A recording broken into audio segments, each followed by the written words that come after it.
രാവിലെ ബ്രേക്ക്ഫാസ്റ്റിന് നമുക്കൊരു പുട്ടുണ്ടാക്കാം കേട്ടോ.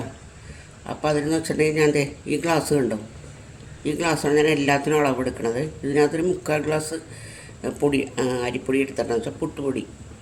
ഇതിപ്പോൾ മറ്റേ നിറപറയുടെ പുട്ടുപൊടിയാണ്, തരിയുള്ള പൊടിയില്ലേ അത്. ഇനി ഇതിനകത്തേക്ക് കറക്റ്റ് ഒരു ഗ്ലാസ് വെള്ളം, ഒരു ഗ്ലാസ് അല്ല 3/4 ഗ്ലാസ്സിന് 3/4 ഗ്ലാസ് വെള്ളം ഒഴിച്ചിട്ട് ഞാനിത് കുറേ ഒരു 10 മിനിറ്റോളമായി എടുത്ത് വെച്ചിട്ട്. അപ്പോൾ അത് കറക്റ്റായിട്ടുണ്ടാവും. എന്നാലും നമുക്കത് കുഴച്ച് കൊടുക്കാവേ. അപ്പോൾ ഞാൻ പുട്ടി ഇടാനായിട്ടുള്ള പാത്രം അടപ്പത്ത് വെച്ചിട്ടുണ്ട്. ആ വെള്ളം തിളക്കട്ടെ. വേറൊന്നും ചെയ്യാനായിട്ടില്ല. ഇത് നമ്മളൊരു ഗ്ലാസ്സാണ് എടുക്കണമെങ്കിൽ ഒരു ഗ്ലാസ് വെള്ളം ഉപ്പിട്ട് മാറ്റി വെക്കുക. ഇത് ഒരു 10 മിനിറ്റ് കഴിഞ്ഞ് വന്ന് നോക്കുമ്പോഴത്തേക്ക് പൊടി നല്ല സ്മൂത്തായിട്ടുണ്ടാവും. നമ്മൾ കുഴച്ച് ബുദ്ധിമുട്ടണമെന്നൊന്നുമില്ല. ഇതാ പെട്ടെന്ന് പണി കഴിഞ്ഞില്ല, ഒരു കട്ട പോലും ഇല്ലാണ്ട് വരുന്നുണ്ട.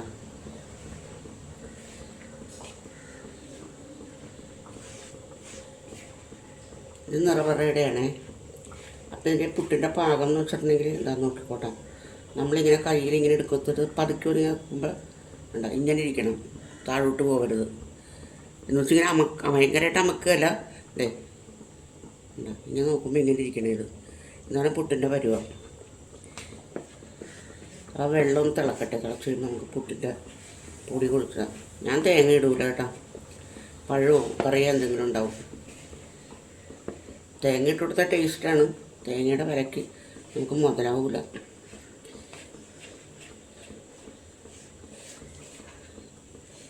ഞാനിത് ചുട്ടു തുടങ്ങട്ടെ.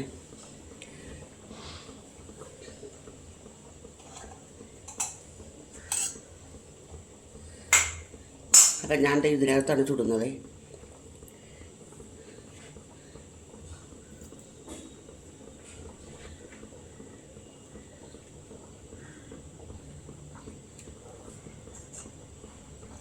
ഇതിനി ഇവിടെ ഇരുന്ന് വേവട്ടെ കേട്ടോ.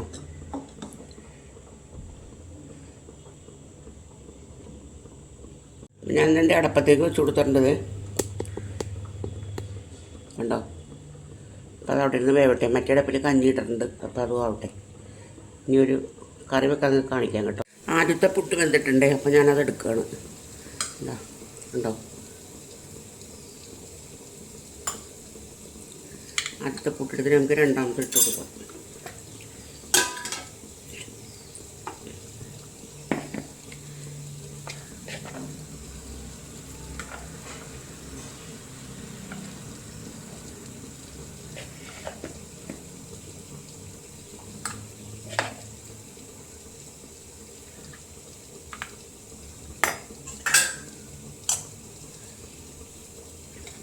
ഇത് വെച്ച് കൊടുത്തേ.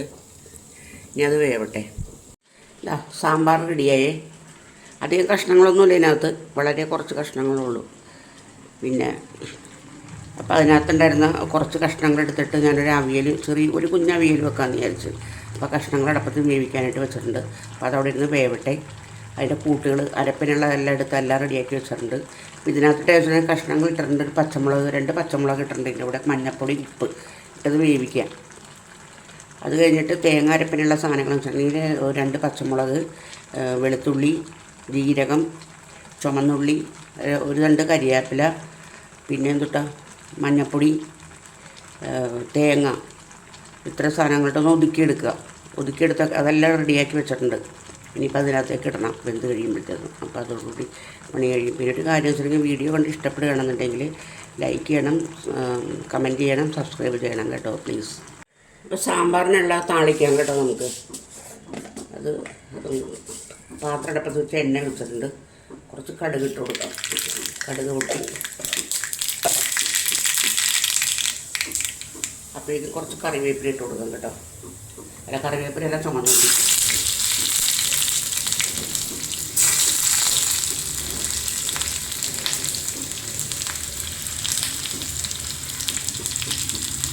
പച്ചമഞ്ഞളും ഒന്ന് മൂത്ത് വരുമ്പോഴത്തേക്ക് 2-3 ഉണക്കമുളകും കറിവേപ്പിലയും കൂടി ഇട്ട് കൊടുക്കുക.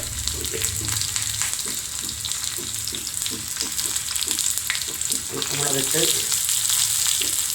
3-4 കറിവേപ്പിലയിട്ട്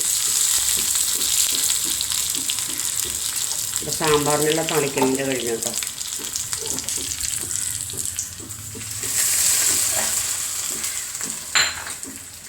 സാമ്പാർ റെഡിയായി.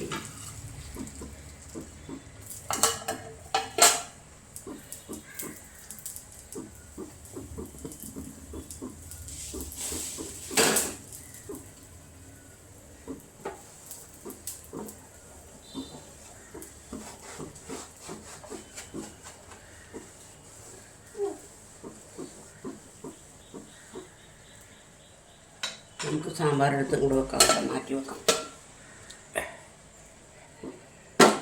ഇനി അവിയൽ റെഡിയാവണം. അവിയലിൻ്റെ ചേന കഷ്ണങ്ങളൊന്നും കൂടെ വേവാനിട്ടുണ്ട്. വേവട്ടെ. ഈ അവിയൽ കഷ്ണങ്ങൾ വെന്തിട്ടുണ്ട്. അപ്പോൾ നമുക്ക് കുറച്ച് പുളി ഒഴിച്ചു കൊടുക്കാം അതിനകത്തേക്ക്. തൈര് ഒഴിച്ചാലും മതി കേട്ടോ. കുറച്ച് പിഴിഞ്ഞ് ഞാൻ ഒന്ന് ഇളക്കട്ടെ. വെള്ളമൊക്കെ നന്നായിട്ട് വറ്റി. പിന്നെ നമുക്ക് തേങ്ങ ഇട്ട് കൊടുക്കാം അതിനകത്തേക്ക്. തേങ്ങ ഞാൻ വളരെ കുറച്ചെടുത്തിട്ടുള്ളൂ കേട്ടോ. കൂടുതലിട്ടാൽ നല്ല ടേസ്റ്റ് ഉണ്ടാവും. നമുക്ക് കഴിപ്പൊടി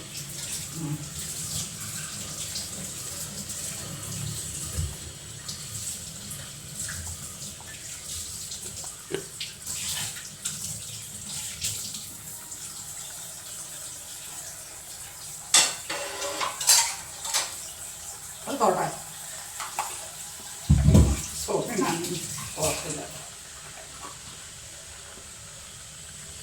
കയ്യിൽ വെക്കോട്ടെ.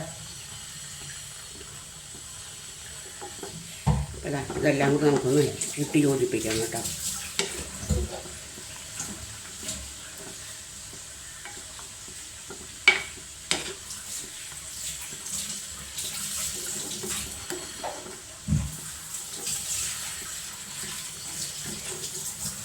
അവിയലിന് എപ്പോഴും കുറച്ച് തേങ്ങ കൂടുതൽ ഇറക്കുന്നതാണ് നല്ലത്. അതൊക്കെയല്ല ഒതുക്കിയിടുന്നത്. അതിൻ്റെ പുളിയും നോക്കിയാക്കട്ടെ.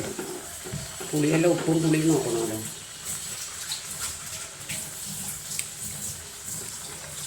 കണക്കാണ്. ഇനി ഇത്തിരി പച്ച വെളിച്ചെണ്ണ കൂടി ഇരിക്കാം.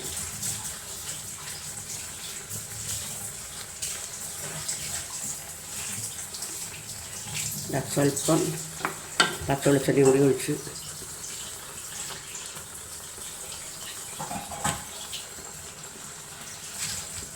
രണ്ട് ഉള്ളി വേണമെങ്കിൽ ചതച്ചിടാം കേട്ടോ. ടേസ്റ്റാണ് അതിന്. ഞാനിപ്പോൾ ഇത് ചതക്കുന്നില്ല, മടിയാവും എനിക്ക്. ഇതാ കറിവേപ്പിലയും കൂടി ഇട്ട് ഇനി അതങ്ങോട്ട് മൊത്തത്തിൽ ഇളക്കി കൂട്ടി മാറ്റി വെക്കാം.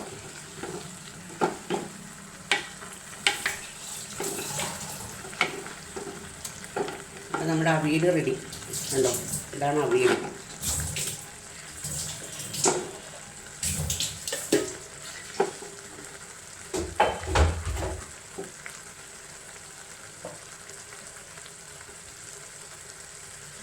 അവിയലിൻ്റെ പണി കഴിഞ്ഞ് ഇനി രണ്ട് മൂന്ന് ഉണക്കമീൻ കൂടെ. ഉണക്കമീൻ വറുക്കാൻ ചട്ടിയെടുപ്പത്ത് വെച്ചിട്ടുണ്ട്.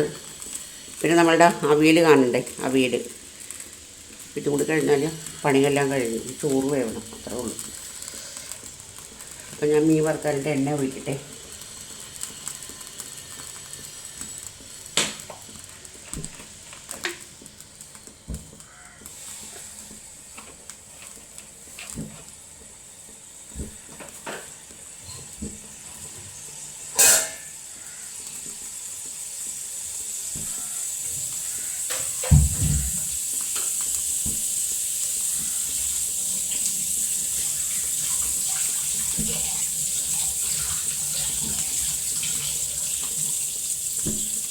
എണ്ണ ചൂടായിട്ടുണ്ട് കേട്ടോ.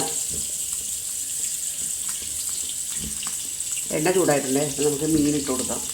ഉണക്കമീനാണേ. ഉണക്കമുള്ളൻ, ചില സ്ഥലങ്ങളിൽ ഒരു കുറിച്ചി എന്ന് പറയുന്നത്.